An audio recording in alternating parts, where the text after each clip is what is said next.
नमस्कार दोस्तों। आपने भी किराना दुकान खोल ली है और जानना चाहते हैं कि किराना दुकान में मुनाफा कैसे बढ़ाया जाता है। छोटे किराना व्यापार को बड़ा कैसे बनाते हैं। किराना दुकान की बिक्री को दोगुना कैसे किया जाता है। किराना दुकान के लिए बेस्ट मार्केटिंग स्ट्रेटजी क्या होती है। ग्राहकों को आकर्षित कैसे करते हैं, या फिर किराना दुकान में नए उत्पादों को या जो नए प्रोडक्ट होते हैं उन्हें सही तरीके से कैसे बढ़ाया जाता है। हर महीने बिक्री कैसे बढ़ती है और किराना दुकान को डिजिटल कैसे बनाते हैं। इस तरह का कोई भी सवाल हो, चाहे ग्राहक को आपकी दुकान की पसंदीदा दुकान ही क्यों ना बनानी हो, हर तरह के सवाल का जवाब आज आपको इस वीडियो में मिलेगा। चलिए शुरू करते हैं। नमस्कार दोस्तों, मैं राहुल तोमर राहुल किराना बिजनेस यूट्यूब चैनल पर आपका वेलकम करता हूं। किसी भी किराना दुकान को सफलता से चलाने के लिए आज की इस पॉडकास्ट में बताई गई 10 बातें हर हाल में जरूरी होती है। आज की इस पॉडकास्ट में जो 10 बातें मैं आपको बताने जा रहा हूँ, ये सब बातें मैंने जो चलती हुई बड़ी बड़ी किराना दुकानें चल रही हैं उन सब का एक निचोड़ बनाकर जो 10 बातें सामने आई है वही आपके साथ साझा करने जा रहा हूँ, ताकि इस पॉडकास्ट को जो भी सुने, वो चाहे छोटी दुकान कर रहा है या दुकान उसकी बड़ी भी है लेकिन सफल नहीं हो पा रही है, तो इस पॉडकास्ट में बताई 10 बातों को अपनी दुकान में लागू करने के बाद हर एक किराना दुकान, छोटी दुकान बड़ी और बड़ी दुकान भी सफल दुकान बन जाएगी। आइए शुरू करते हैं। किसी भी किराना दुकान की सफलता का पहला कदम क्या है? क्या वो ग्राहक है? आप बताइए, क्या सबसे जरूरी ग्राहक है, या ग्राहक से भी जरूरी लोकेशन है, या फिर लोकेशन से भी ज्यादा जरूरी स्टॉक है? आप बताइए, तीनों में से कौन सी चीज अहम है? मैं आपको बताऊंगा, सबसे जरूरी चीज है आपके पास दुकान में भरा हुआ आपका स्टॉक।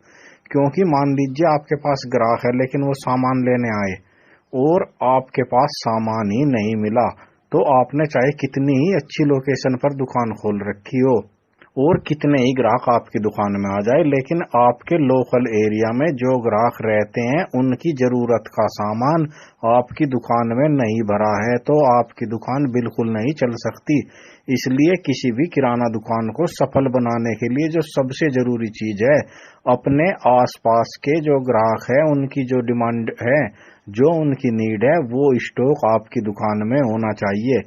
अगर आपकी दुकान एक पॉश और ब्रांडेड एरिया में है तो आपके पास हर तरह के ब्रांडेड आइटम होने चाहिए। नूडल्स है तो वो आपके पास मैगी होनी चाहिए, और अगर आप तेल रखते हैं तो वो खुला नहीं बल्कि आपके पास फॉर्चून, धारा या फिर सफोला होना चाहिए। और अगर आप लोकल में खोल रहे हैं और वहां आपने ब्रांडेड आइटम रख लिए और आपने बताया कि तेल तो 200 रुपए किलो है, तो लेबर कॉस्ट को 200 रुपए किलो वाला तेल नहीं बल्कि जो खुले में या फिर बंद भी आता है 100 सवा 100 रुपए किलो जो तेल मिल सके, वो इस तरह के तेल की खोज में रहते हैं।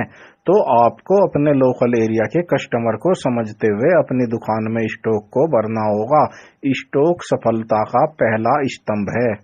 दूसरी सबसे जरूरी चीज में लोकेशन आती है। मान लीजिए आपके पास स्टॉक सारा भरा पड़ा है लेकिन दुकान आपने कहीं गली मोहल्ले में अंदर खोल ली, या कहीं गांव के या शहर के या किसी मेन रोड पर जा खोली जो शहर से या गांव से बाहर मेन रोड है, वहां ग्राहक कैसे आएंगे? क्योंकि आपकी लोकेशन अच्छी नहीं है। यानी कि लोकेशन ऐसी होनी चाहिए जो भीड़ भाड़ भरे इलाके में हो।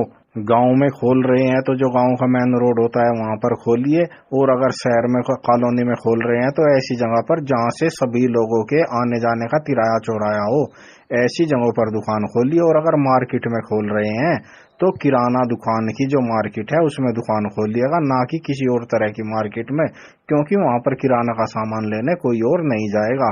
और अगर आप गांव या शहर से बाहर सोचते हैं कि आप मेन रोड पर दुकान खोलकर चला लेंगे, तो वहां दुकान बिल्कुल नहीं चलेगी।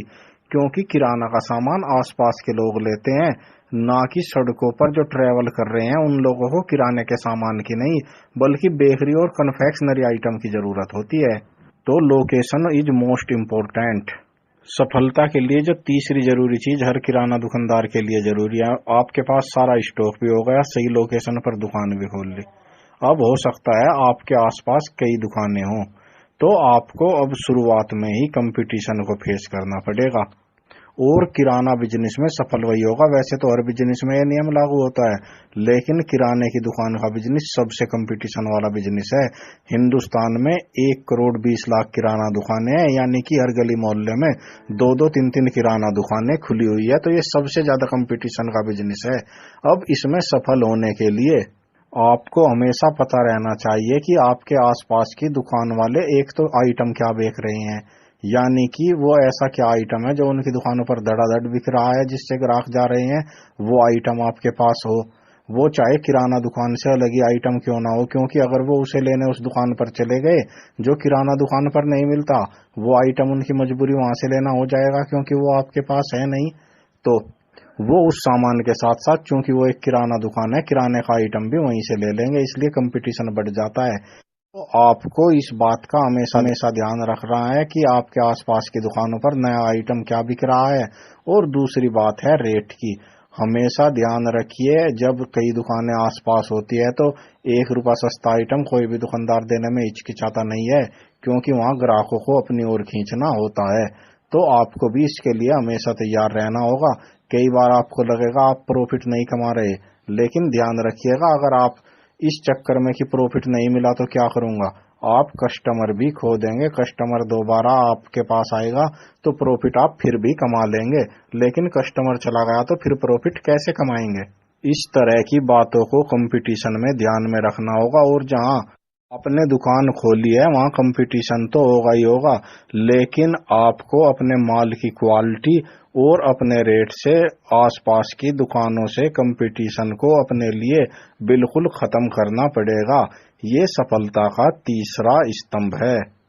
चौथी चीज जो किसी भी किराना दुकान को सफलता से चलाने के लिए जरूरी है, आपको माल हमेशा थोक में खरीदना चाहिए। जब आप माल खरीदने जाते हैं तो होलसेलर से हमेशा पता कर ले कि इस टाइम किस सामान पर कौन सी स्कीम और ऑफर आ रहे हैं। जो प्रोडक्ट दुकान पर डेली बिकने वाला हो, अगर आप उसे थोक में खरीद रहे हैं तो स्कीम और ऑफर भी आपको मिल जाएंगे। मान लीजिए आपकी 3 पेटी लेने की तमन्ना है और 5 पेटी पर कोई ऑफर है, और आपने हिसाब लगा लिया 3 पेटी 10 दिन में बिक जाती है, तो 5 पेटी भी 17 दिन में 16 दिन में बड़े आराम से बिक जाएगी।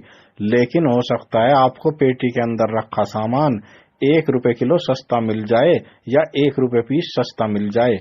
तो किराना दुकान में सफलता का एक स्तंभ ये भी होता है कि हम थोक का सामान कितने सस्ते रेट पर खरीद सकते हैं।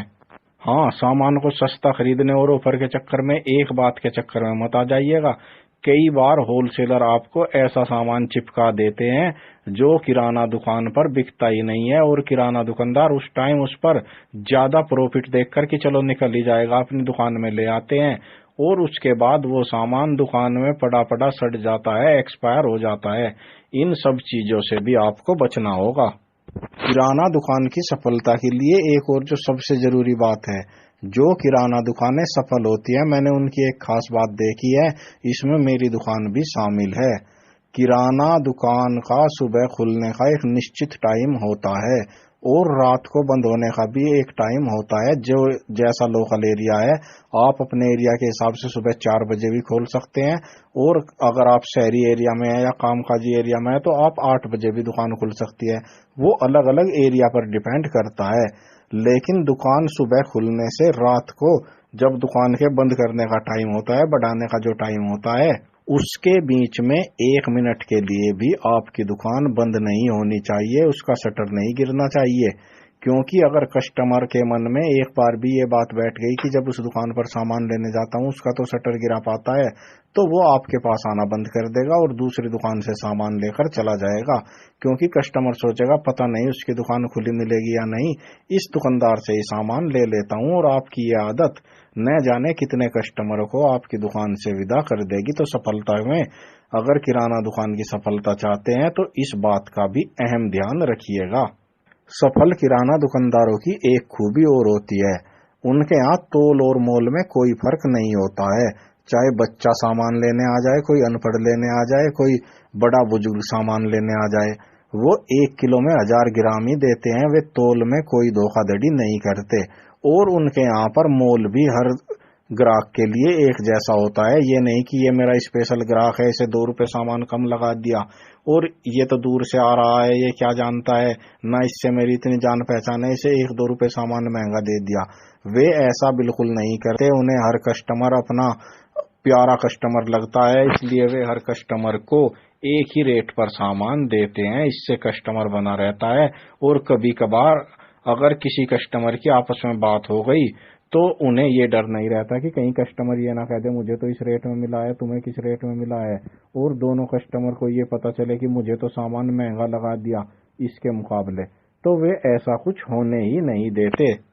सफल दुकानदार जो एक काम और दुकान को सफल बनाने के लिए करते हैं, वे ग्राहकों को अपना बनाना जानते हैं। जो कस्टमर उनकी दुकान का रेगुलर कस्टमर होता है, उसे वे कभी कभी किसी सामान में स्पेशल छूट दे देते हैं, और कभी कभी नए साल पर, होली, दिवाली या ईद जैसे मौके पर वे गिफ्ट भी दे देते हैं। मान लीजिए 100, 150, 200 रुपए का मिठाई का डिब्बा आ गया, वो वे त्योहारों पर या उनके जन्मदिन पर उन्हें स्पेशल रूप में देते हैं। इससे कस्टमर को बहुत अच्छा फील होता है कि ये तो मुझे खास तौर से ध्यान रख रहा है, और कस्टमर उन दुकानदारों के साथ बंधा रहता है, फिर वो किसी और दुकान पर जाता ही नहीं।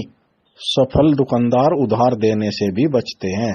वे उधार नहीं देते। उधार न देने का मतलब है सिर्फ उन्हीं कस्टमरों को उधार देते हैं जिनसे एक तो टाइम पर पैसा आ जाता है, दूसरा वे उधार भी एक लिमिट का देते हैं, अपनी एक लिमिट बांध लेते हैं। कस्टमर का हिसाब देखते हैं कि इस कस्टमर को मैं 3,000 से ज्यादा नहीं दूंगा, इस कस्टमर को 10,000 से ज्यादा नहीं दूंगा, इस कस्टमर को 1 महीने से ज्यादा का उधार नहीं दूंगा, और इस कस्टमर को 3 महीने से ज्यादा का उधार नहीं दूंगा। और अपनी दुकान के 1/3 माल, यानी कि अगर उनकी दुकान में 1 लाख का माल भरा है, इसे फॉर एग्जाम्पल लेते हैं, तो 1 लाख का अगर माल है तो 30,000 रुपए से ज्यादा का तो उधार देना ही नहीं है। क्योंकि अगर उधार मर गया या टाइम पर नहीं आया तो इतना उधार देने के बावजूद भी दुकान अच्छी तरह से चलती रहेगी, ना उसमें स्टॉक की कमी आएगी और ना ही किसी तरह की उधारी से दुकान पर फर्क पड़ेगा। तो उधार से भी वे इस तरह बचते हैं। और उनका नियम होता है कि वे सामान को नगद देते हैं, नगद बेचते हैं और सस्ता बेचते हैं, क्योंकि इससे प्रॉफिट तुरंत उनके गले में आ जाता है। आपको भी ये स्ट्रेटजी अपना लेनी चाहिए। सफल दुकानदार हमेशा क्वालिटी प्रोडक्ट रखते हैं। वे ऐसा कोई प्रोडक्ट अपनी दुकान पर नहीं रखते जिसमें कस्टमर की शिकायत आ जाए, और अगर कभी कभार शिकायत आ भी जाती है तो वे बिना किसी नाराजगी के, बिना किसी बहस के उस सामान को वापस ले लेते हैं।